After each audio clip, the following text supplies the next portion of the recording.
The train thundered across the countryside, a silver streak cutting through the evening mist, its rhythmic clatter a hypnotic counterpoint to the tension that had quietly gripped its passengers. In the first-class carriage, an air of civilized calm persisted, broken only by the occasional murmur of conversation or the soft clink of fine china.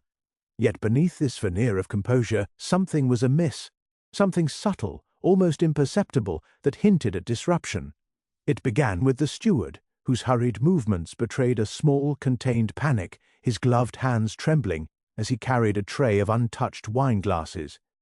He whispered something to the conductor, whose face immediately paled. A crime had occurred, though its nature was shrouded in bewildering ambiguity. By the time Hercule Poirot arrived at the scene, summoned with a note bearing only the words urgent, most perplexing, the compartment was sealed off, its door locked from the inside. He stepped in quietly, his keen grey eyes scanning every corner, noting the precise arrangement of chairs, the polished surface of the table, and the subtle disturbance in the air. The victim, Mr. Alistair Grimshaw, a wealthy industrialist known for his sharp temper and sharper intellect, lay sprawled across the plush carpet, his expression frozen in a mix of surprise and fear. There was no sign of struggle, no overturned furniture, nothing to suggest a fight had taken place. It was as if death had simply arrived, gently and silently, and then departed, leaving only a stillness that was almost obscene in its serenity. What perplexed Poirot most was the single clue left behind. On the table beside the body rested a small folded note, its edges jagged, its content cryptic. The crimson key unlocks the truth. The phrase seemed deliberately puzzling, its meaning obscured, almost mocking. Poirot considered the possibilities: a reference to a physical key, a symbolic one, a misdirection, or a deliberate taunt by the murderer. He had learned early in his career that such clues were often intended to confound, to obscure the simplest path to truth. Yet the note was undeniably personal, chosen to be found, placed deliberately within his view as though to challenge him. The windows of the carriage revealed nothing but the rushing blur of countryside. The train was moving swiftly, ensuring that the killer, if still present, remained under constant observation. Yet all passengers appeared absorbed in their private worlds, some reading, some writing, some quietly sipping tea. None had seen anything unusual. Nobody, in fact, could claim any knowledge of the murder's occurrence, not the maid who had served the dinner, nor the gentleman in the opposite corner who had napped quietly through the entire journey. Poirot, ever meticulous, noted every minor detail: a smudge of dust on the handle of a door, a slightly askew carpet corner, the faint scent of almond lingering in the air, suggestive of bitter almonds and the presence of cyanide. It was, in its simplicity, utterly confounding, a locked-room mystery that defied the ordinary expectations of motive, opportunity, and means. Poirot crouched beside the body, inspecting Mr. Grimshaw's hands and pockets. The man carried nothing unusual, save for a small silver locket, its hinge slightly loosened, a faint scratch across its surface. No weapon lay nearby. Poirot's fingers lightly traced the floor's pattern, noting the alignment of tiles and the subtle indentation of the carpet beneath the victim's body. Nothing appeared disturbed, yet he sensed a deliberate precision in the crime, a choreography designed to confuse and intimidate. Even the way the train rocked under the evening wind seemed to heighten the sense of surreal unreality, as if the world itself conspired to mask the truth. As he rose, Poirot's gaze swept across the assembled passengers, each one startled, nervous, some outwardly curious, others carefully composed, their expressions masks concealing more than they revealed. There was a tension, a delicate interplay of fear and deceit, which Poirot recognized immediately as the first tangible clue. While the crime scene offered few tangible hints, human nature, he knew, was never misleading. He observed the faint blush on one woman's cheeks, the slight tremor in another man's hands, the fleeting glance between two individuals that suggested unspoken understanding.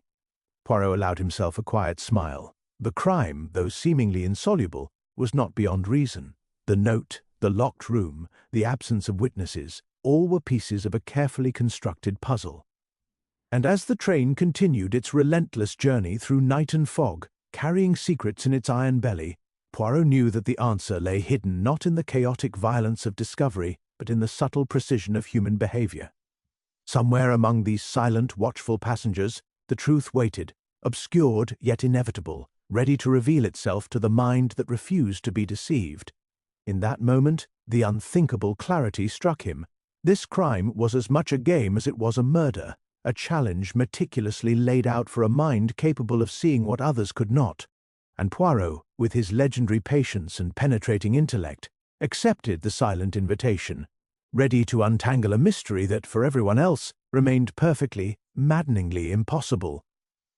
Poirot began methodically questioning the passengers, his approach gentle yet incisive, each question designed not merely to gather facts, but to observe the reactions those facts provoked. He first approached the woman seated nearest the victim, a lady of refined appearance, whose gloved hands clutched a delicate handbag. "Madame," he began, his accent lilting but firm, "did you see anything unusual this evening, anything at all that might explain the tragedy that has occurred?" She hesitated, eyes darting toward the far corner of the carriage, then shook her head, voice barely above a whisper. I did not notice anything, at least nothing that seemed important." Poirot's eyes, however, were fixed on the subtle twitch of her lips, the tiny crease between her brows, the micro-expressions that betrayed anxiety. He made a mental note. Every lie or concealment left a trace, no matter how slight. He moved along the carriage, speaking with the others in turn. Each passenger had a plausible alibi. Some had been reading. Others had been quietly conversing. One had dozed in the corner, seemingly unaware of the unfolding drama. Yet Poirot sensed undercurrents of unease, invisible threads connecting them that the casual observer would never detect. A gentleman in a dark overcoat kept glancing at the door, his fingers tapping nervously against the armrest. A young man with a neatly trimmed moustache avoided direct eye contact, his attention fixed on a small leather notebook he refused to let anyone see. Every movement, every hesitation, was a potential clue, a piece of the puzzle that demanded careful scrutiny. Poirot returned to the body, crouching beside Mr. Grimshaw once more. He carefully examined the silver locket, noticing for the first time a faint inscription hidden along its edge, a series of initials, almost imperceptible under the low light. "Interesting," Poirot murmured, to himself more than anyone else. He could almost sense the threads of a story forming, a connection, a motive, a hidden relationship that the others had failed to disclose. The note, the locked room, and now this locket, all pointed to something deliberate, a crime orchestrated with meticulous precision. It was a signature, and signatures never lie. Poirot's attention then shifted to the compartment itself. He inspected the door lock carefully, turning it in his hand, noting the slight wear in the mechanism. The lock had not been forced, but the subtle scratches suggested it had been manipulated, perhaps by someone with a practiced hand. He crouched lower, brushing his fingers along the edge of the carpet. A faint powdery residue clung to the fibers, almost invisible, yet unmistakable to someone with his trained senses. He sniffed lightly. Yes, a chemical scent. Faint, but distinct, perhaps an irritant, perhaps something else intended to mask the true method of murder. The train lurched slightly, the movement casting shadows across the carriage, and Poirot's sharp eyes caught a glint from the window frame. It was nothing significant in itself, yet he noted it carefully, the position, the angle, the reflection of light. Every detail mattered, even the smallest observation could prove crucial. Poirot's mind worked rapidly, linking each fragment into a pattern. There was no ordinary killer here. This was a carefully calculated act, one that relied on the predictable human tendencies of fear, distraction, and misdirection. As the train continued through the night, Poirot called the conductor and steward together. "We must reconstruct the sequence of events exactly," he instructed, his voice calm yet commanding. "Every movement, every sound, every moment matters. Do not omit anything, even what seems trivial." The men exchanged nervous glances but obeyed, recounting the timeline of the evening with meticulous care, the arrival of dinner, the brief conversation between Mr. Grimshaw and the gentleman opposite him, the minor disturbance of a dropped napkin, and finally the sudden, inexplicable stillness that mark the discovery of the body. Poirot listened intently, making minute notes, connecting actions with reactions, the puzzle pieces slowly taking shape. A new realization struck him, subtle yet profound. The murder had not only been about removing Mr. Grimshaw, but about creating a spectacle, a riddle to challenge anyone who dared to solve it. And in the silence that followed, punctuated only by the steady hum of the train, Poirot understood that the killer remained among them, watching, calculating, confident that the layers of deception would hold, unless, of course, someone with exceptional patience and insight chose to see through the artifice. And Hercule Poirot, as always, was that someone. Poirot began his systematic questioning of the passengers. Moving with the quiet authority of a man accustomed to unraveling human nature, he approached each individual with polite curiosity, his small grey eyes narrowing ever so slightly as he observed their reactions. The first to speak was the lady in the elegant hat, her gloved hands twisting nervously in her lap. "Madame," Poirot began gently, "you were seated nearest to Mr. Grimshaw, yes? Perhaps you noticed something, anything unusual this evening?" She flinched as if the question itself carried weight, then replied with a carefully measured, calm, I did not, Monsieur Poirot. Everything seemed quite ordinary. Yet Poirot noted the subtle twitch of her right eyelid, the half-swallow that betrayed a momentary hesitation. It was small, almost imperceptible, but to him it was the whisper of concealment. Next, he addressed the gentleman in the dark overcoat, a man who had remained conspicuously silent throughout the journey. His fingers drummed nervously on the armrest as Poirot asked, "Sir, could you recount your movements after dinner?" The man's voice was steady, yet there was a faint tremor, a hesitation as though weighing each word against an invisible ledger. I took a walk along the corridor. Then I returned here. That is all," he said, avoiding Poirot's gaze. Yet in his avoidance Poirot perceived the faintest flicker of guilt, or perhaps fear, that spoke louder than words. One by one the passengers offered their accounts, each fragment slightly differing from the next. The young man with the notebook claimed to have been writing quietly, never looking up. The steward insisted he had served all passengers and observed nothing untoward. The maid remembered only the clatter of cutlery and the muted conversation of the dinner table. Poirot listened carefully, noting the subtle contradictions. The steward's timeline conflicted with the gentleman's corridor walk. The maid's recollection of conversation was inconsistent with the young man's assertion of silence.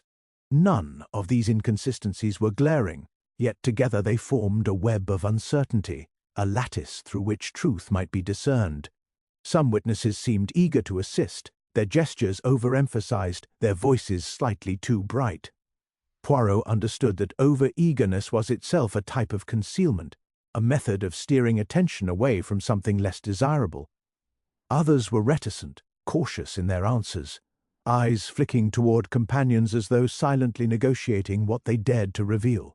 In these silences, in the measured hesitations, Poirot found clues almost as telling as the words themselves. People revealed their secrets not only through what they said, but by what they carefully omitted. Poirot paused, reflecting on the cryptic note. The crimson key unlocks the truth. Perhaps, he thought, these small contradictions and evasions were themselves a key, a puzzle hidden within ordinary discourse. He returned to the lady in the hat, pressing gently but insistently. "Madame, you are clearly conser." "Ned, it is natural, but is there something you have not told us?" Her composure wavered for the briefest instant, and in that flicker Poirot glimpsed the shadow of a story she hoped to keep buried. He made another mental note, realizing that the veneer of civility often concealed deeper passions, grudges, or fears. As the train's wheels clattered rhythmically beneath them, Poirot considered the implications of these differing accounts. Each passenger had presented a partial truth, some altered by fear, others by self-interest. One statement hinted at a corridor sighting, another suggested a mislaid object, a third suggested faint voices that could have been misinterpreted. Poirot's mind, always attentive to the minutiae, began weaving these threads together, tracing invisible lines between them. Patterns emerged. Who might benefit from the death, who had the opportunity, who had a reason to manipulate perception. Even as he observed, Poirot's attention was drawn to the young man with the notebook. He appeared absorbed in his own thoughts, but Poirot noticed him making fleeting eye contact with the lady in the hat, a subtle exchange almost invisible to others but laden with implication. There was a connection, a silent communication that spoke of hidden motives, and the gentleman in the overcoat, who had been so precise in his account, now shifted uncomfortably whenever another passenger spoke, as if the truth being revealed bit closer than he wished to admit. Poirot knew, as he had known in countless other investigations, that deception left fingerprints far more enduring than physical evidence. Every contradiction, every over-eager offer to assist, every carefully withheld detail was part of the murder's signature, a trail of human behavior that could be followed if observed with patience and discernment. He watched, quietly and deliberately, waiting for the next S. Uttle slip, the next revealing gesture, confident that in the interwoven tapestry of lies and half-truths lay the path to uncovering the killer, hidden among them yet unknowable to all but a mind as precise as his own. By the time the train crossed a particularly misty stretch of moorland, Poirot had begun to form tentative hypotheses, the framework of an understanding taking shape. Each voice of deception, each subtle inconsistency, was a clue to the unseen forces at play, and he sensed that soon the truth would demand its reckoning. It was a delicate dance, the interplay of secrecy and revelation, and Poirot, as ever, was already several steps ahead. Poirot sat quietly in the corner of the compartment, his small, precise hands folded in his lap, as the rhythmic clatter of the train over the tracks provided a steady, almost meditative background. He considered each passenger in turn, not merely as an observer of their words, but as a meticulous analyst of their gestures, expressions, and the subtle shifts in tone that hinted at inner conflicts.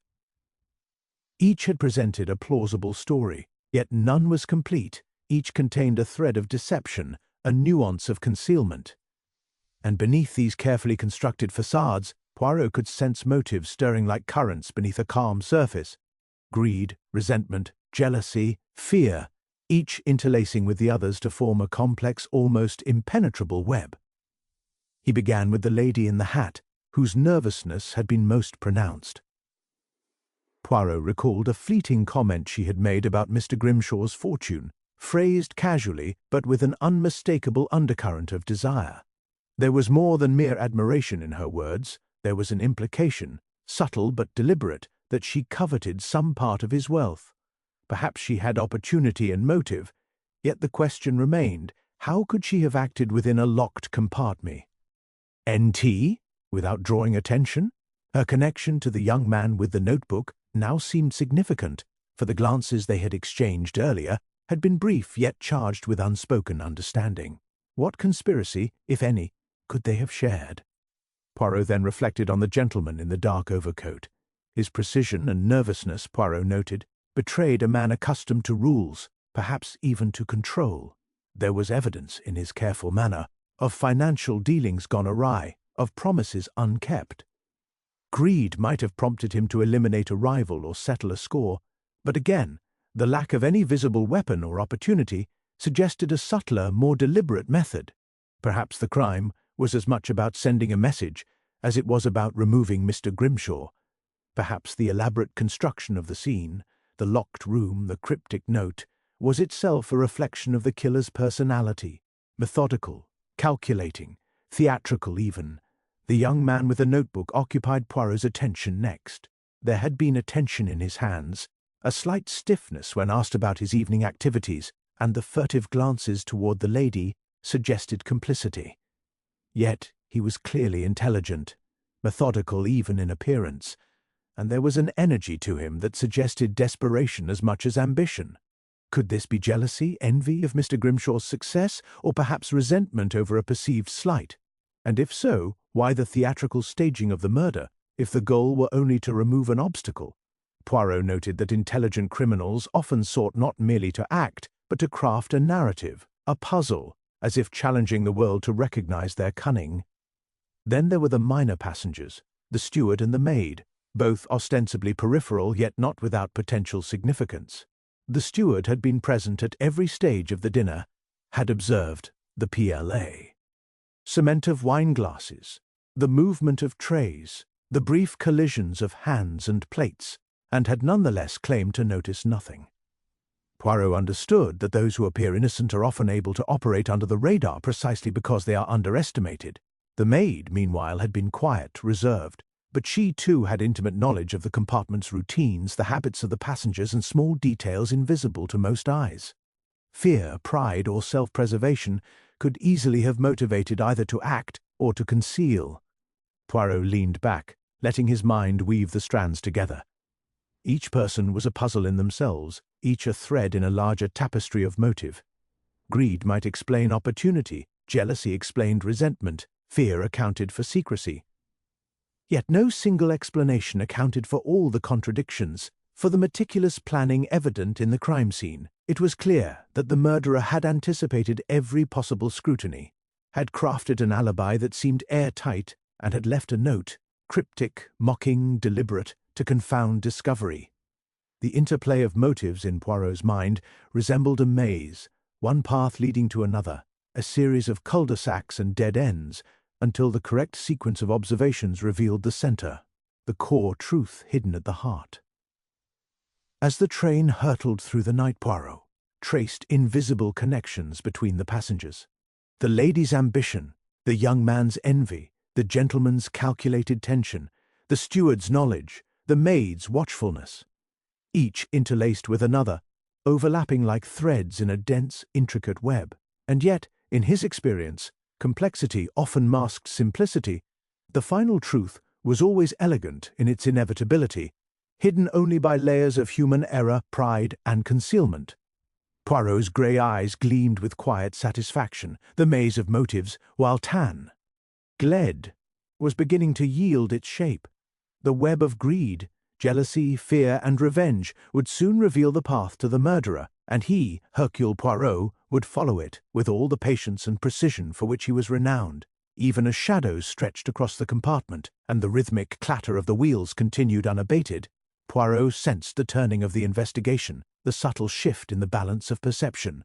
One false step, one inadvertent glance, one misremembered detail might yet expose the killer, and somewhere among them, the murderer was watching, confident in their concealment. Yet Poirot, as always, remained several steps ahead, quietly unraveling the maze with the meticulous care of a master detective who trusted in the inevitability of truth. The discovery came abruptly, almost theatrically, as if the universe itself wished to punctuate the evening with a flourish of false certainty. A small, blood-stained handkerchief had been found tucked beneath the seat of the compartment, its owner, according to the conductor, identifiable by a monogram embroidered faintly in one corner. Immediately, whispers rippled through the carriage, a mixture of shock and relief, as if the train itself exhaled after holding its collective breath. The authorities were swift to act, and their conviction was contagious. This, they declared, was the breakthrough, the key to unraveling the mystery that had baffled them all. Poirot, however, observed in silence. His eyes, narrow and deliberate, scanned the compartment once more, tracing the angles of chairs, the alignment of cushions, the subtle displacement of the carpet fibers. The handkerchief might indeed have belonged to one of the passengers, yet something about its placement, its presentation, struck him as too obvious, too neatly orchestrated. A guilty party, Poirot knew, could leave a trace by accident, but this, the careful positioning of a seemingly damning object, suggested the work of a mind practiced not only in subterfuge but in the art of misdirection. The young man with the notebook was the first to protest, his voice tinged with indignation, insisting he had left the handkerchief in his luggage hours before the dinner had begun. Others nodded, some in disbelief, others in quiet affirmation, eager to believe that a resolution had been reached. The authorities, their confidence buoyed by the apparent clarity of the evidence, began to question the passengers in a more pointed manner, cross-referencing statements and confirming alibis with meticulous thoroughness. They seemed satisfied, and the relief that swept through the compartment was almost tangible. Yet Poirot remained unmoved, his mind racing ahead, untangling the threads that others believed had been resolved. The monogram, the blood, the handkerchief, it all fit together too neatly, too perfectly. Crimes, Poirot had long observed, were rarely so obliging. They bore the hallmarks of human emotion, impatience, error, or passion. And in the absence of these imperfections, a crime often concealed the truth rather than revealing it. He studied the reactions of the passengers. The overcoat-clad gentleman's composure remained taut, almost rehearsed. The lady in the hat's face was a mask of relief, but her fingers betrayed a subtle tremor. The young man's notebook rested on his lap, closed but clearly not forgotten. All these signs, imperceptible to others, whispered a caution to Poirot. The case was not concluded. Drawing the steward aside, Poirot questioned him about the precise timeline. The man, eager to affirm the authorities' success, recounted the sequence meticulously, noting when dinner had been served, when Mr. Grimshaw had excused himself, and the brief corridor encounters observed. Yet Poirot's scrutiny uncovered a discrepancy, a subtle misalignment in the steward's recollection of minutes, an imperceptible shift in the sequence of events, that, while minor, contradicted the narrative built around the handkerchief. Timing, Poirot mused silently, was everything. A misplaced minute could unseat an entire assumption. A false alibi could unravel even the most confident assertion of guilt. The detective's attention returned to the cryptic note. The crimson key unlocks the truth. Its meaning had been dismissed by some as an irrelevant flourish, but Poirot understood that a clever criminal often leaves a trail not only of evidence, but of distraction. The handkerchief, poised to provide a convenient conclusion, was precisely such a diversion. The true perpetrator, he realized, was watching, confident in their orchestration, allowing the authorities to celebrate a hollow victory while remaining hidden in plain sight. Patience, discretion, and observation would be required. A single misstep, a subtle cue, and the killer's composure might finally crack. Poirot stood, his movements measured, and began pacing the compartment slowly, allowing his gaze to sweep over each passenger. He noted fleeting exchanges, a glance that lingered too long, a posture subtly altered in response to perceived scrutiny, a hand brushing an object as if to test its placement. None of these were accidental. Each was a whisper of truth, a revelation concealed within behavior. And though the authorities were content to declare the case closed, Poirot knew that justice had not yet been served. As the train plunged into a shadowed tunnel, the dim light accentuating the tension in the compartment, Poirot allowed himself a quiet smile. The false victory had provided a momentary distraction, but it had also revealed the character of the criminal, careful, intelligent, and deliberate. And in that knowledge lay the promise of eventual revelation. The murderer remained among them, cloaked in patience and confidence, awaiting the moment when hubris or carelessness would betray them. Poirot, as always, would wait, watch, and unravel the truth with the inexorable precision for which he was renowned, ensuring that the final act would not be left to chance, but guided by the certainty of reason.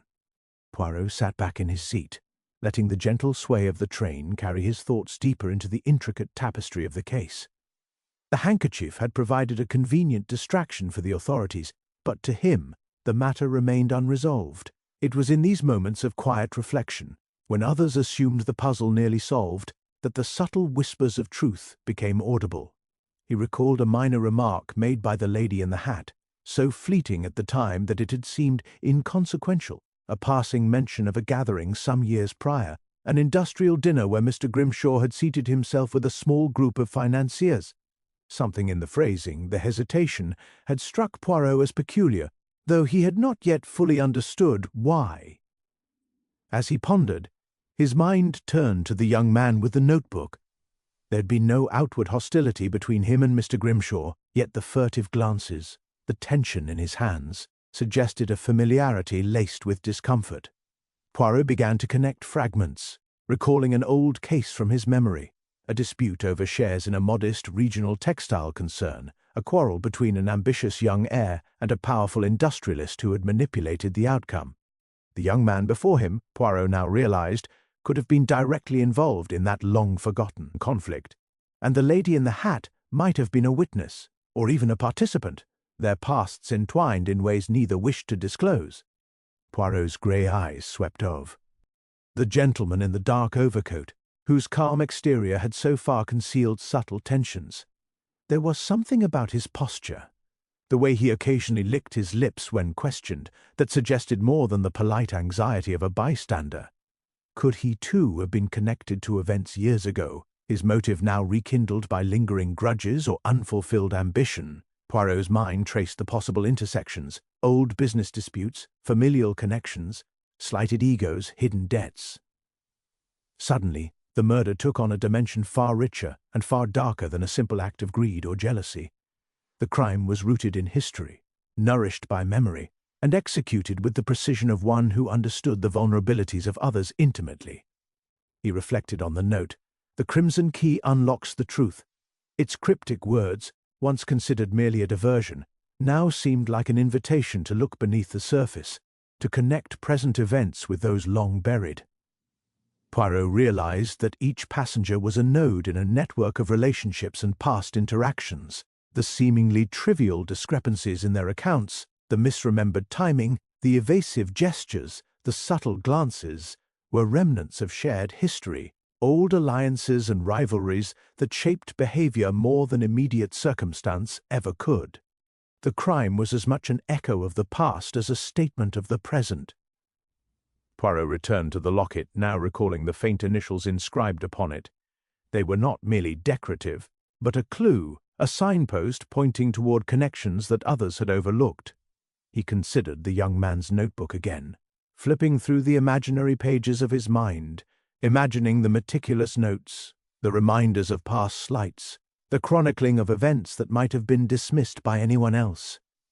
These were the seeds of motive, dormant for years, now flowering NTO action. The lady's glances, the gentleman's taut composure, the subtle interactions among the passengers, they were all chapters in a story that had begun long before the train had left the station. Even the steward and the maid, who had seemed incidental, took on new significance. Their routine familiarity with the passengers' habits, their observation of minor behaviors unnoticed by the casual eye, might have allowed them to participate, knowingly or unwittingly, in the unfolding drama. In Poirot's view, no detail was too small, no history too remote. The past, he knew, was patient and persistent, and in its shadow lay the key to understanding the present. As the train entered another stretch of misted countryside, Poirot felt the subtle thrill of discovery. Connections that had seemed accidental now appeared deliberate, meetings long ago, grievances that festered in silence, ambitions deferred but never abandoned. The crime had roots that reached deep, entangling the passengers in a network that no one had yet fully perceived. He understood that to uncover the killer, one must untangle not only the immediate acts of deceit, but the intricate history that had shaped them, following the invisible threads of memory, resentment, and clandestine alliances, until the pattern revealed itself in its full, inevitable clarity. Poirot allowed himself a faint, knowing smile. The shadows of the past, long ignored and forgotten by all but him, were now beginning to illuminate the present, and within those shadows he sensed the next clue awaiting discovery, a vital piece that would, in time, expose the murderer hiding in plain sight among them. Poirot's mind had reached a point where mere observation and questioning could no longer suffice. The strands of the case were close to intertwining, yet the knot remained stubbornly intact, a subtle barrier between him and the truth. He decided it was time for an unconventional approach, something that would force the hidden tensions to surface, to prod the carefully maintained facades until a tiny fissure appeared. He stood in the center of the compartment, the dim light of the evening train casting long shadows over the polished floor, and addressed the passengers with a measured calm. "Mesdames et messieurs," he said, his voice carrying that gentle authority which brooked no interruption. "I propose a simple exercise. I will ask each of you to recount, in precise detail, your movements in the moments immediately preceding the discovery of Mr. Grimshaw's unfortunate demise. And I shall ask that you include not only your own actions, but also any interactions, however trivial, that you observed." He paused, letting the weight of the request settle over the carriage. To a casual observer, it was an innocuous instruction, yet Poirot knew that, under the pressure of scrutiny, inconsistencies would reveal themselves. The lady in the hat spoke first, her voice carefully measured, recounting her movements and minor observations of other passengers.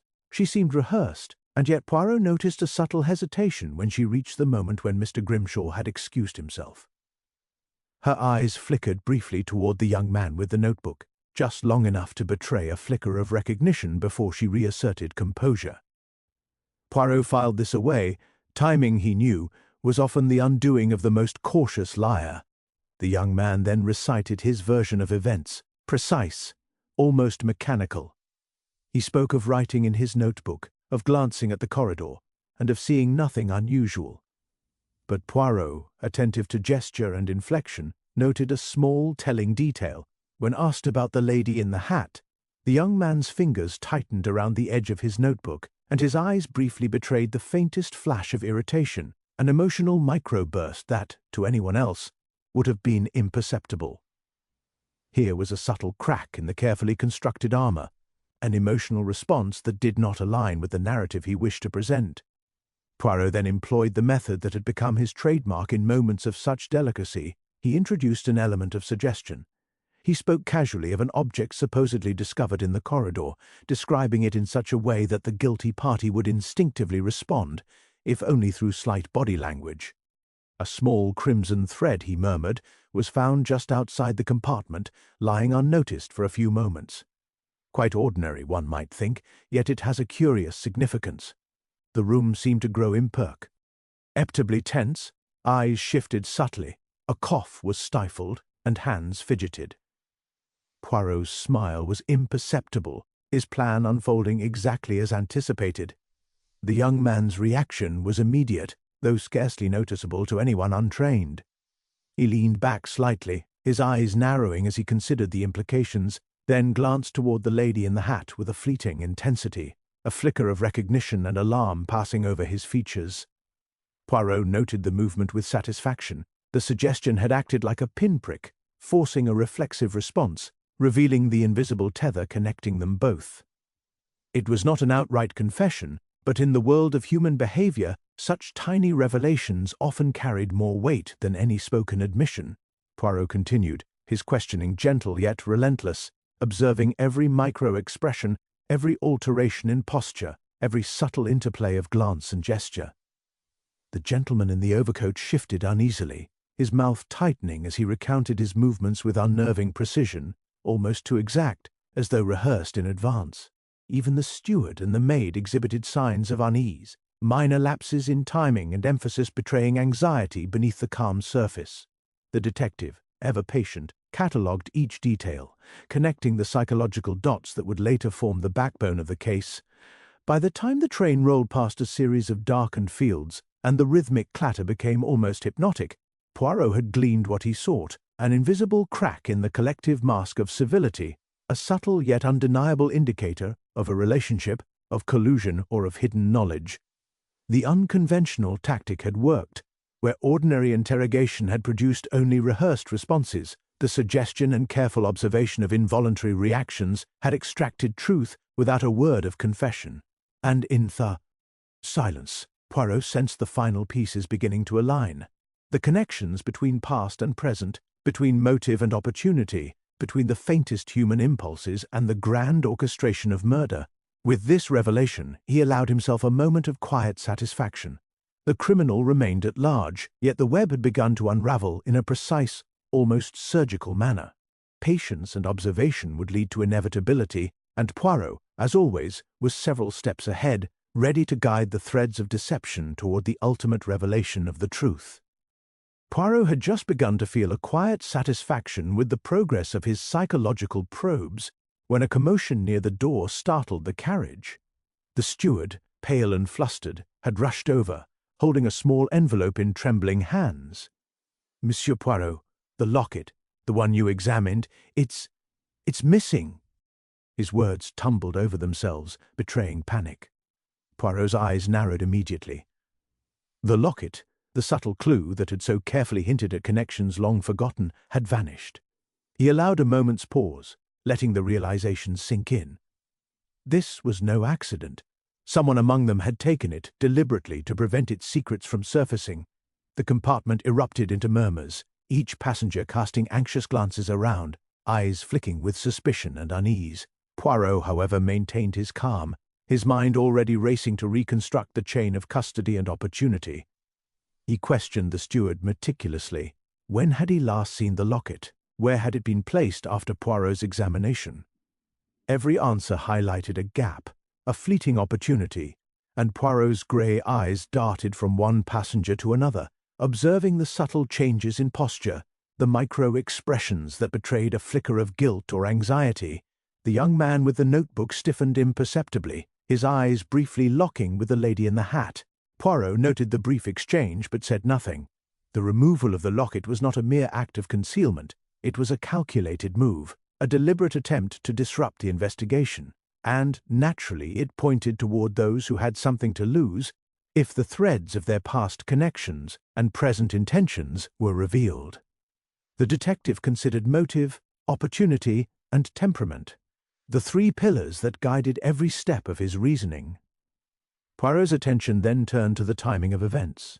The locket had vanished after his probing of the passengers, after the subtle psychological exercise that had produced involuntary reactions from those with hidden knowledge. The implication was clear. Someone had been monitoring him, waiting for a precise moment to interfere, and had acted with careful calculation. Whoever had removed the evidence was not only clever, but bold, confident in their ability to manipulate perception and delay the inevitable. Poirot felt a thrill of recognition. The hand of a meticulous, intelligent mind was at work, and the game had become more dangerous.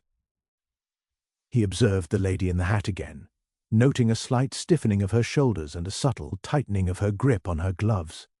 Poirot's mind revisited the fleeting exchanges between her and the young man, previously a minor observation, now potentially pivotal. Had one of them seized the locket, or had they acted in tandem? Poirot considered the gentleman in the overcoat as well, whose composed exterior had been remarkably steady but whose eyes now betrayed a flicker of annoyance, almost imperceptible, at the disruption in proceedings. Every person, every subtle sign, was now elevated in significance.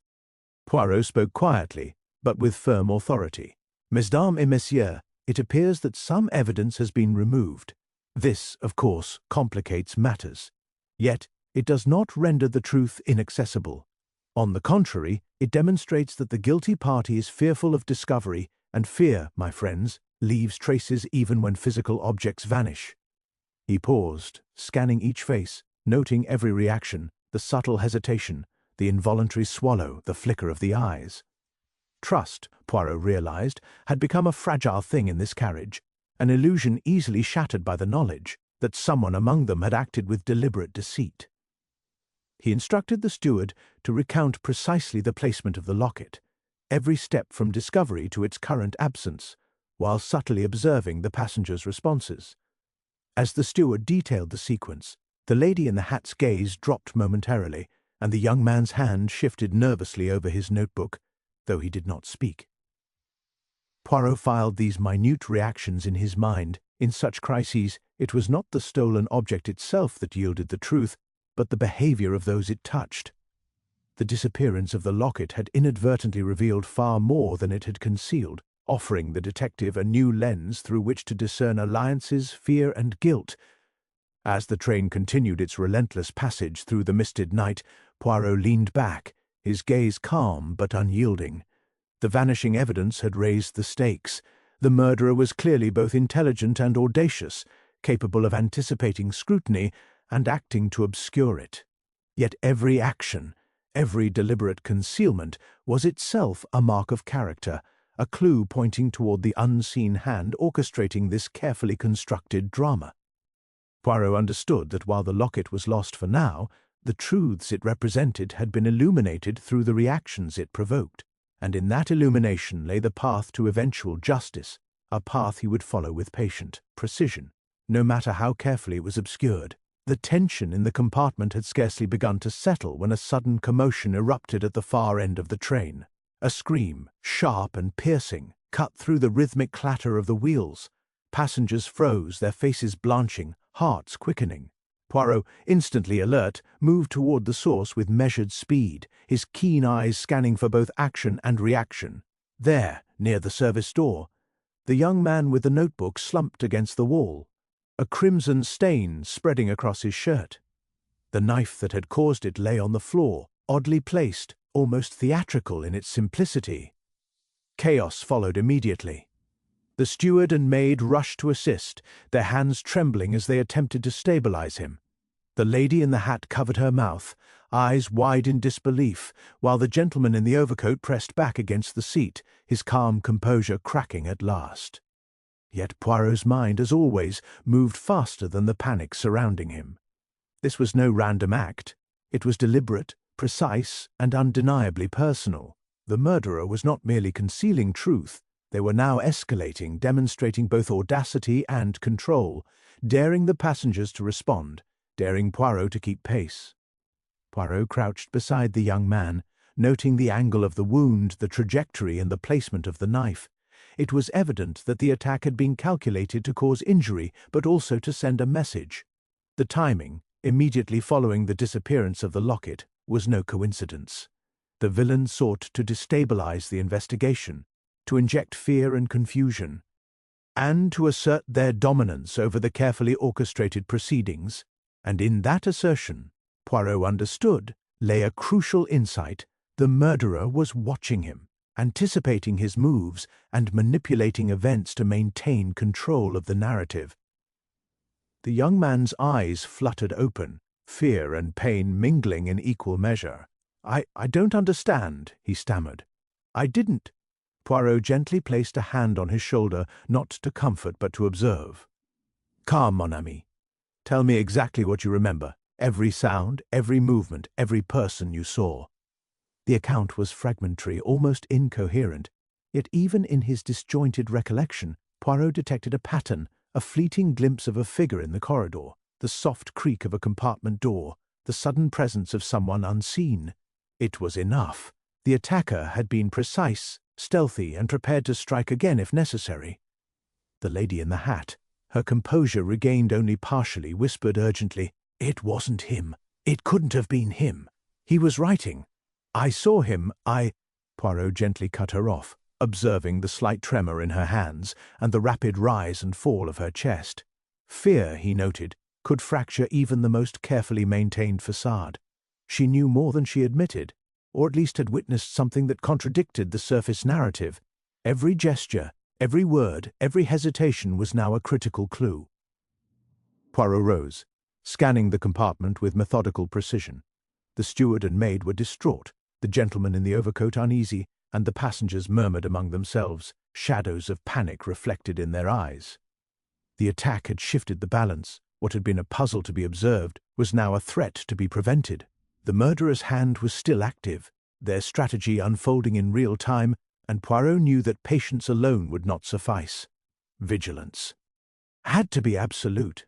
Every movement watched, every reaction noted, and every opportunity anticipated. He called the remaining passengers together with calm authority, masking the intensity of his thoughts behind polite diction. "Mesdames et messieurs, it is clear that the danger is not yet past. We must remain vigilant, and each of you must be precise in recounting your movements and interactions, for the criminal is clever, and will seize the slightest lapse." His eyes, unblinking, swept over each face, noting micro-expressions, the flick of an eye, the clenching of a jaw, the slight hesitation of a breath. The attack had revealed what mere observation could not. The villain was still several steps ahead, but they were not invisible. As the train continued its relentless course through the misted countryside, Poirot allowed himself a brief, quiet calculation. The next move would be critical, both to prevent further violence and to corner the perpetrator. Every subtle reaction, every shadow of intent, every carefully concealed detail from the passengers now carried greater weight than ever. The game had changed. It was no longer only a matter of solving a murder, but of averting another, of anticipating the villain's cunning before it struck again. And Poirot, with the practiced patience and incisive intellect that had solved so many impossible cases, was already several moves ahead in a silent, invisible chess match with a criminal who dared to challenge the limits of reason. The compartment had settled into a tense, uneasy silence, the passengers still absorbing the shock of the attack and the realization that the killer remained among them. Poirot, however, felt a spark of clarity amid the chaos. He retreated in his mind from the immediate drama and allowed himself to consider the entire sequence of events with the patient precision that had always guided him to true. Every detail, every reaction, every inconsistency he had observed now demanded reassessment. The stolen locket, the psychological responses, the attack on the young man. Each was a piece of a larger design, and Poirot's mind began to detect a subtle rhythm, a pattern that had eluded everyone else. He returned his attention to the lady in the hat, noting something he had observed repeatedly but dismissed as insignificant, the habitual tapping of her gloved fingers against her purse whenever she was anxious. It was a minor tic, barely perceptible to anyone else, yet it had occurred each time a sensitive subject arose. The locket, Mr. Grimshaw's past dealings, and particularly the mention of the corridor. The rhythm of the tapping, almost imperceptible at first, was now a signal, a window into her inner awareness, a silent confession of attention that betrayed hidden knowledge. Poirot's small grey eyes narrowed as he connected this with the young man's own involuntary responses, his notebook shifting, a tightening of the jaw, the subtle flinch when the crimson thread was mentioned. Poirot recalled a minor detail from the evening service, a small wine stain on the edge of the gentleman in the overcoat's napkin, which he had initially dismissed as accident or clumsiness. Yet now, in light of the pattern emerging from human behavior, the stain seemed deliberate, perhaps an artifact of movement through the compartment, or a distraction timed to coincide with the removal of the locket. Even these minor physical traces, Poirot realized, were carefully woven into a sequence of events designed to create misdirection, to obscure the simplest truths beneath layers of apparent randomness. The detective's thoughts turned to the cryptic. Note: the crimson key unlocks the truth. Its significance had seemed elusive, yet now he perceived it in a new light. The crimson was not merle. Metaphorical, it referred subtly to the blood of the young man, the fleeting traces of red thread, and even the stain on the overcoat's napkin. The key was not a physical object, but a behavioral pattern, the tiny signals, gestures, and interactions that had been overlooked in favor of dramatic but misleading evidence. The solution, Poirot realized, had been in plain sight all along, not in a single object, but in the rhythm of human behavior, in the sequence of seemingly inconsequential movements that, when observed collectively, revealed the orchestrator of events. He turned once more to the passengers, watching quietly as they shifted nervously, each gesture a potential clue. The lady's finger-tapping increased slightly when Poirot's gaze met hers. The young man's hand moved instinctively toward his notebook.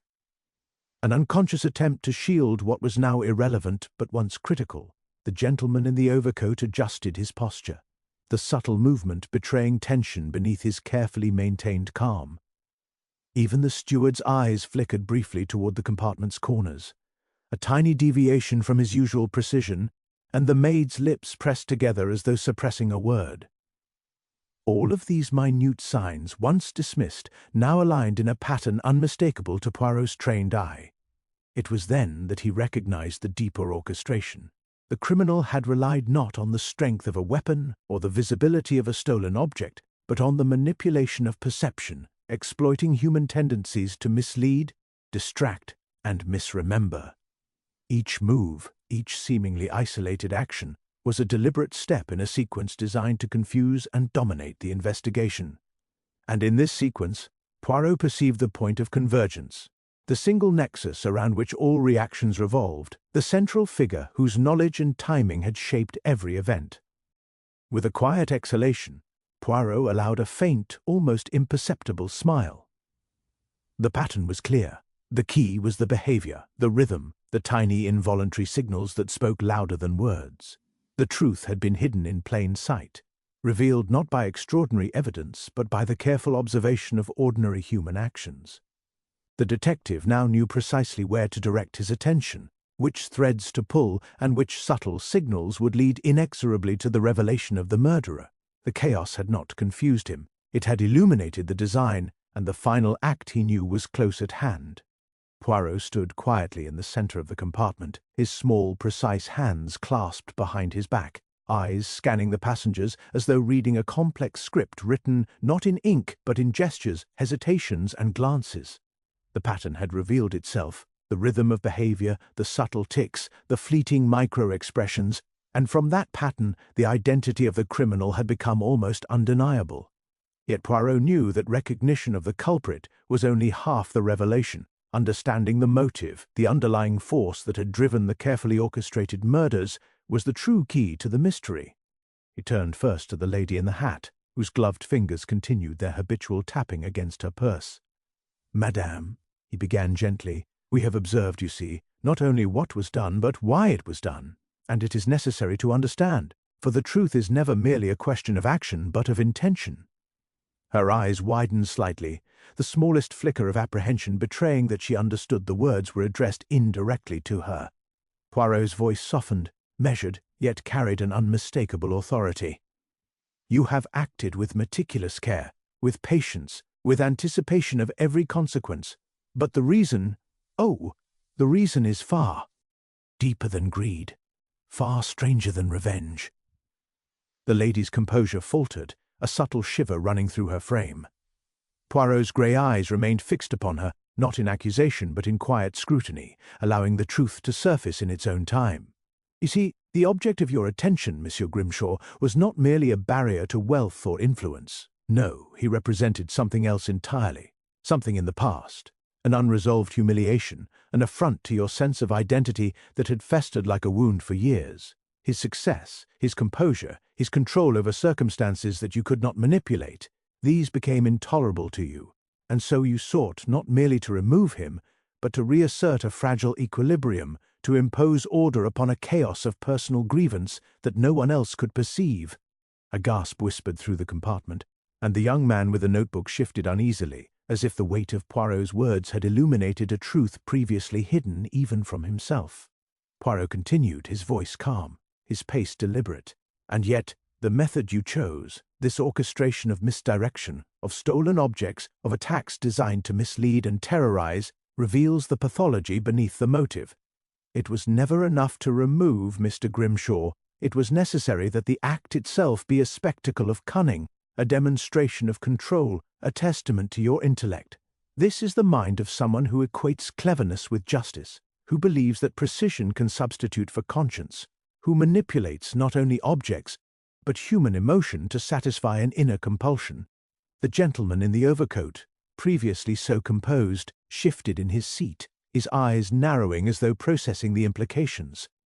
Poirot's observation had pierced not only the veil of the present crime, but also the invisible threads linking the passengers, the network of old Gris. Avances, past humiliations, and unacknowledged alliances that had driven events. The motive, Poirot realized, was not financial, political. It was psychological, a need to assert dominance, to correct an imbalance perceived only by the perpetrator's exacting mind. Poirot's voice took on a slightly firmer edge, drawing all eyes in the compartment to his.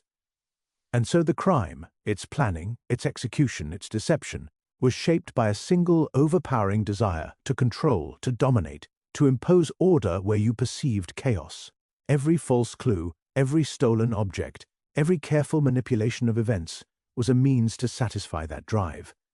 You were willing to risk discovery, to terrorize others, to commit acts of violence, because the gratification lay not in consequence, but in the process itself, in the certainty that only you could manage the unfolding of events. The lady's tapping ceased abruptly. Her eyes, wide now, betrayed the recognition of exposure. The young man shifted, realizing that his own minor complicity had been drawn into this psychological web, and even the gentleman in the overcoat stiffened, as though Poirot's words illuminated past interactions that were now relevant to the revelation. Poirot stepped closer, his gaze unwavering. "You see, mes amis, this is a crime not merely of circumstance, not merely of gain, not merely of revenge. It is a crime of mind, of obsession, of the desire to impose a personal sense of order upon the lives of others. That is why every detail mattered so much. The timing, the objects, the appearances of coincidence. It was never about what anyone else could see. It was about what you, alone, needed to see, and to manipulate, and to control." In that instant, the compartment fell into a profound silence. The psychological tapestry, once obscured by apparent motives and misleading clues, now lay fully exposed. Poirot's revelatio. N illuminated the villain's mind, showing why they had been willing to go to such extremes, why the ordinary human impulses of greed or envy could not suffice. It was, he knew, the purest, most compelling expression of obsession. And it was the key to ending the peril that had gripped the train and its passengers. Poirot rose slowly, his movements deliberate, exuding the calm authority that always seemed to disarm even the most confident of criminals. The passengers watched him, unsure whether to speak or remain silent, their tension palpable. He addressed them all with gentle yet precise diction, his gaze lingering on the lady in the hat, whose earlier tics and glances had betrayed far more than she intended.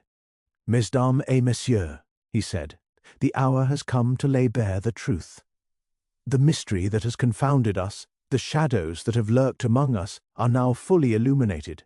But to do so, we must speak plainly, and we must confront the facts with courage and honesty." The lady's face, pale beneath the soft glow of the carriage lamps, betrayed a flicker of recognition, a hesitation that was more telling than words. Poirot's mind, ever precise, noted the subtle movements, the shifting of her hands, the tension in her shoulders, the almost imperceptible tightening of her jaw.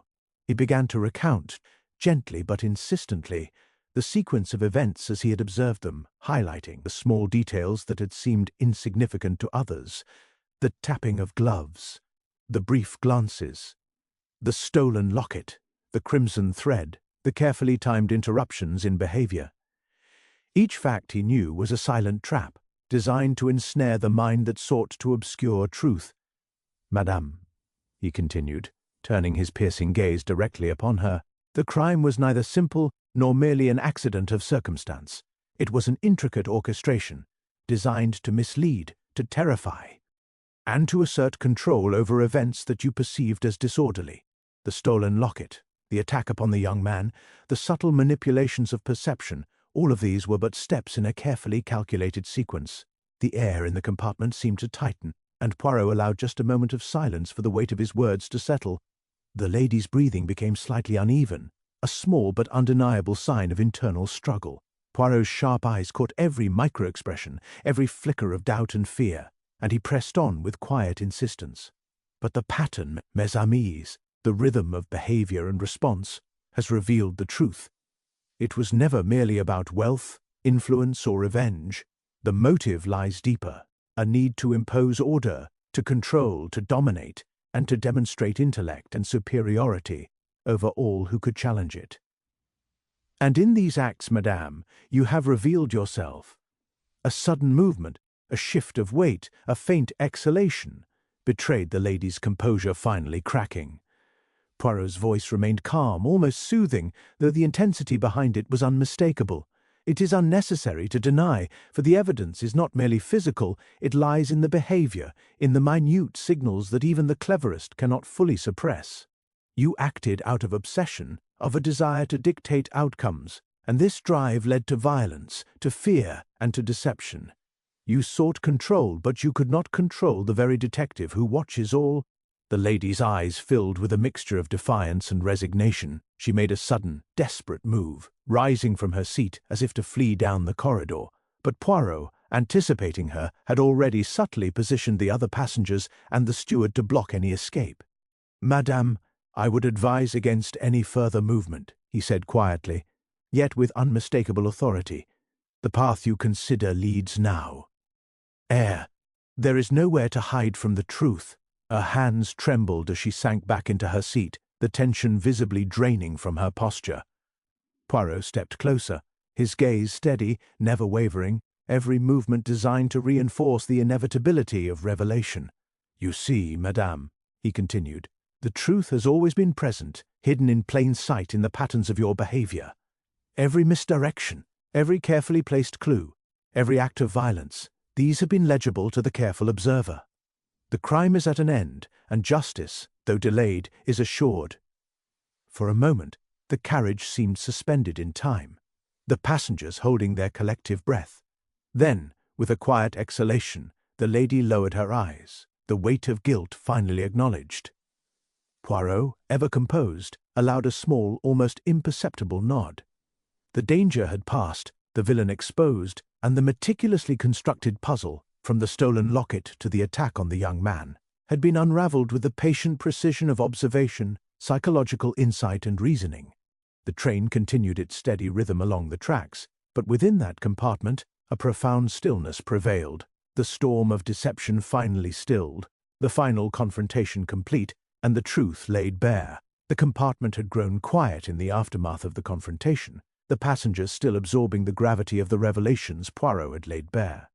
The lady in the hat sat with her head lowered, hands folded, her earlier bravado fully diminished.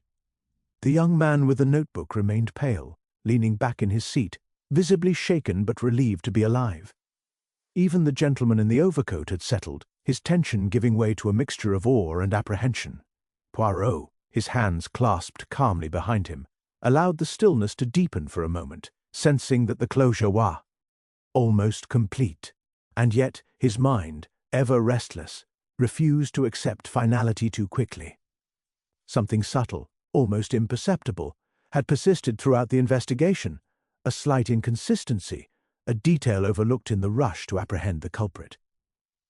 Poirot's gaze flicked to the steward, standing nearby, eager to assist but increasingly nervous under the weight of events. There had been nothing overt in his behavior, nothing dramatic, yet Poirot's intuition, honed over decades, sensed a shadow beneath the apparent transparency. He could not dismiss it, for in the tiniest anomaly often lay the deepest truth. He addressed the passengers once more, his voice calm but precise. "Mesdames et messieurs, while the immediate threat has been exposed, I must ask your indulgence for one final inquiry. It concerns the broader orchestration of events. Every movement, every object, every reaction was observed and recorded, not merely by my own eyes, but by circumstance. And yet, there remains one question unanswered: who manipulated these events from behind the curtain, ensuring that each step led inexorably to confusion, fear, and near tragedy?" A slight murmur ran through the compartment. The lady in the hat's fingers twitched slightly, and the young man's eyes widened with sudden apprehension. Poirot, however, did not hurry. He allowed the silence to settle like a veil, letting the tension accumulate until it became almost tangible. Then, with characteristic precision, he turned toward the gentleman in the overcoat. "Monsieur, your calm composure has been admirable, yet I have observed your every gesture, every word, every glance. And I am compelled to ask, who instructed you to remain so composed? Who benefited from the distractions, the false leads, the carefully placed signals that misdirected not only the authorities but ourselves?" The gentleman stiffened imperceptibly. A tiny bead of sweat formed at his temple. I don't understand," he stammered, though his eyes betrayed far more than his words. Poirot took a measured step closer. "Ah, but you do, monsieur. You were not merely a witness to events. You were the architect of the final misdirection, the unseen hand ensuring that the discovery of the locket, the attack on the young man, even the revelation of motives, all led toward one conclusion, while concealing another entirely." The other passengers gasped softly, disbelief coloring their expressions. The lady in the hat's face turned pale, her earlier confession now complicated by this new, unexpected development. Poirot's voice remained calm, his reasoning methodical, unhurried. "You see, the criminal we apprehended, she acted out of personal obsession, yes, but her actions were manipulated, guided, and anticipated by another mind entirely. The true mastermind was never revealed, because their role was subtle, almost invisible, hidden behind the chaos that seemed so random to all observers. And that mastermind, monsieur, is you." The gentleman's lips parted in shock. His composure, which had seemed absolute, crumbled. "Me? No, that is impossible." Poirot's eyes, however, never wavered. He outlined the chain of evidence, tiny, almost imperceptible gestures, the placement of objects, the timing of interruptions, the deliberate distraction of attention away from key facts. Each step traced a pattern pointing back not to passion or revenge, but to intellect, calculation, and a desire to demonstrate mastery over both human psychology and circumstance. "You see," Poirot continued, "the crimes themselves were simple enough to allow suspicion to focus elsewhere, but the orchestration required subtle guidance, a careful hand manipulating the actors from behind the scenes. That is why every clue, every reaction, every micro-expression align perfectly to conceal the truth, while simultaneously revealing the villain we first apprehended. You created the illusion, monsieur, and in doing so, nearly escaped detection entirely. The gentleman's defiance evaporated, replaced by a mixture of astonishment and dread. Poirot allowed a brief pause, giving him a moment to absorb the inevitability of exposure. The other passengers remained frozen, realizing that the case, which had seemed resolved, contained one final stunning twist. The visible villain was only part of the story, and the hidden mastermind had nearly controlled the entire investigation from the shadows.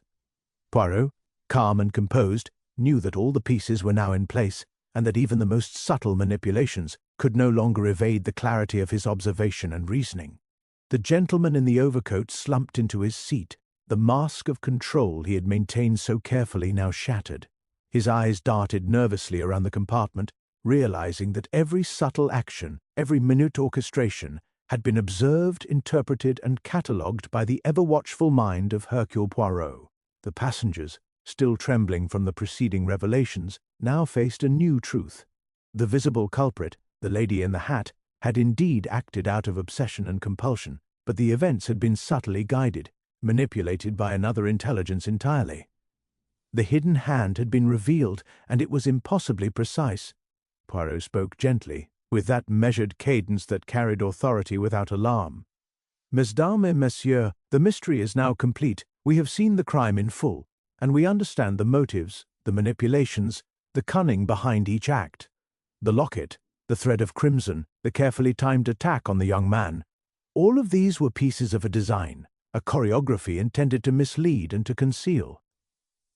Yet even the most careful orchestration leaves traces, imperceptible to most, but evident to the mind trained to see the invisible." He turned his piercing gaze once more to the gentleman in the overcoat. "Monsieur, your hand guided the path of the investigation, your subtle interventions shaped perception, and your intelligence allowed the true culprit's actions to appear more confounding than they were. But even you cannot escape observation. Every hesitation, every gesture, every minute decision betrays intention. You may have controlled the outward appearances, but the truth, as always, is patient." The gentleman's lips pressed together, a flush of shame and disbelief coloring his features. I thought," he began, only to falter under Poirot's unblinking scrutiny. Poirot continued without pause, recounting the invisible trail that led to him, the moments of misdirection timed so precisely, the interactions nudged in ways to conceal the lady's obsession, the minor objects manipulated to create false assumptions, and, most tellingly, the subtle psychological triggers that elicited reactions from the passengers without their conscious awareness. "All of this, monsieur, has been as legible to me as ink on paper. You orchestrated the performance, but the audience has observed every cue, and the final scene is inescapable." Yet even as Poirot spoke, a realization settled over the compartment, a faint, uneasy sense that complete justice might still elude them. The lady in the hat, her own compulsions revealed, had been apprehended, the visible acts of violence and misdirection had been explained. But the gentleman, while exposed as the mastermind, remained outwardly untouched. There was no immediate authority aboard the train to detain him formally. The wheels of justice, slow and procedural, could not yet enforce consequence. He leaned back, a small, self-satisfied smirk flickering across his face, a reminder that even the most brilliant of plans can momentarily slip through the grasp of those seeking retribution. Poirot, however, remained unflustered. His grey eyes scanned the compartment, taking in the expressions of the passengers, noting every flicker of realization, every subtle comprehension of the invisible forces at work. "You see, mes amis, the case is not merely a matter of detection, but of observation, of patience, of understanding the human mind. Every action, every gesture, every perceived coincidence was a clue, if only one knows where to look. The locket, overlooked by many, revealed connections. The tapping of gloves, the flicker of glances, revealed motives. The orchestration itself betrayed the mind behind it." He allowed a moment of quiet, letting the weight of the revelation settle. Justice has been served to the lady, and the hidden manipulations have been revealed. Yet, as is often the case in matters of human cunning, some threads remain beyond immediate reach. The gentleman's ultimate accountability may be delayed, but his actions have been illuminated, his methods dissected, and his control over events exposed to those who can observe and understand. The passengers sat in reflective silence, absorbing the intricate layers of truth that Poirot had so carefully unravelled. The danger was over, yet the final uneasy truth lingered. The criminal mind was not always constrained by immediate consequence. Poirot, with his customary calm, concluded with a small knowing nod. Mesdames et messieurs, the truth has been revealed, and the patterns deciphered. Some may escape immediate retribution, yet in the clarity of understanding, in the illumination of the unseen, justice subtle but absolute has been achieved. And that, always, is the greatest satisfaction of the detective's art.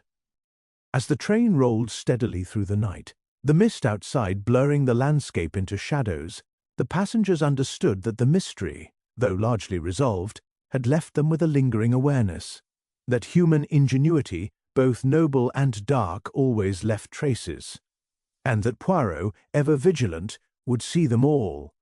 The train continued its steady rhythm through the misted night, the soft clatter of wheels over steel tracks, providing a hypnotic cadence that seemed to mirror the calm settling over the compartment. The passengers were subdued now, their expressions a mixture of relief, awe, and lingering unease. The lady in the hat sat quietly, her earlier arrogance replaced by a heavy resignation. The young man with the notebook still trembled slightly, a reminder of how narrowly he had escaped harm. Even the gentleman in the overcoat, the hidden mastermind, had returned to a restrained composure, though his eyes betrayed a flicker of unease beneath the practiced mask.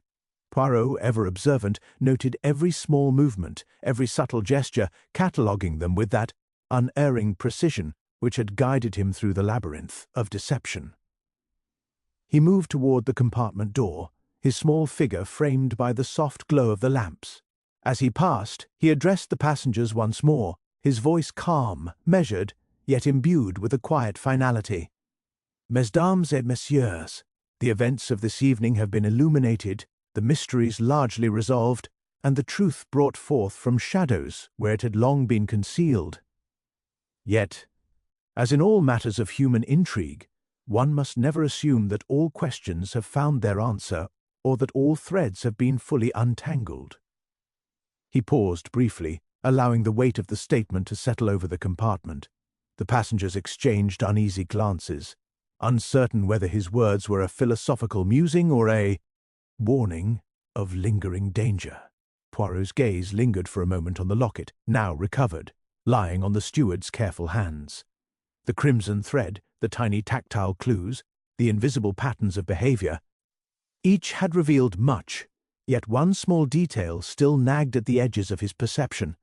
It was a tiny inconsistency, almost imperceptible, a misalignment in timing that even the most attentive observers might have overlooked. As he stepped into the corridor, he allowed his thoughts to dwell on it. The lady in the hat had confessed, the visible crimes resolved, the hidden manipulations exposed, but there remained a fleeting shadow, a question unspoken. The cryptic note, the crimson key unlocks the truth, though partially understood, had hinted at layers deeper than any single revelation could fully explain. Poirot's mind, always attuned to the unseen, considered the possibility that it referred not only to the events of the evening, but also to a broader design, perhaps one that would only reveal itself in time.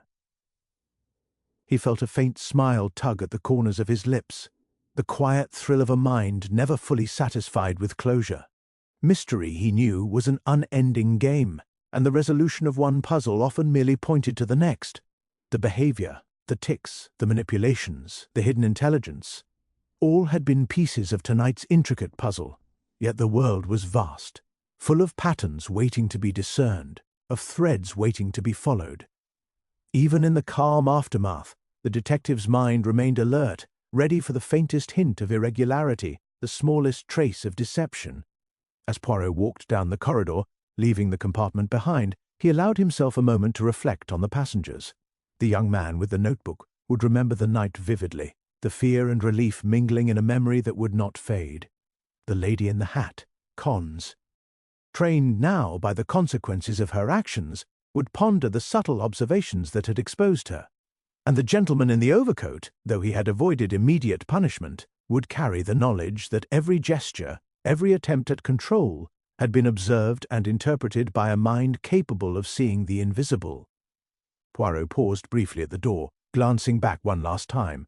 A subtle smile touched his lips, almost imperceptible, as though acknowledging the invisible dialogue between human cunning and patient observation. "All is illuminated, for now," he murmured to himself, his voice lost in the faint hum of the train. Yet even as he stepped onto the platform at the next station, his mind remained alive to the possibilities, attuned to the tiniest irregularities, the smallest hints of hidden design. The passengers dispersed, the night carrying them into separate paths, yet the echoes of the events lingered, quiet but insistent. And Poirot, walking with his characteristic poise, understood fully that the world was never without mystery. Each revelation opened a doorway, each conclusion merely a threshold to the next enigma. The train rolled on, leaving behind both resolution and uncertainty, and in that balance, the certainty of truth and the perpetual shadow of the unknown, the detective's genius remained forever poised, forever vigilant, forever ready for the next intricate puzzle that waited, patiently, just beyond the horizon.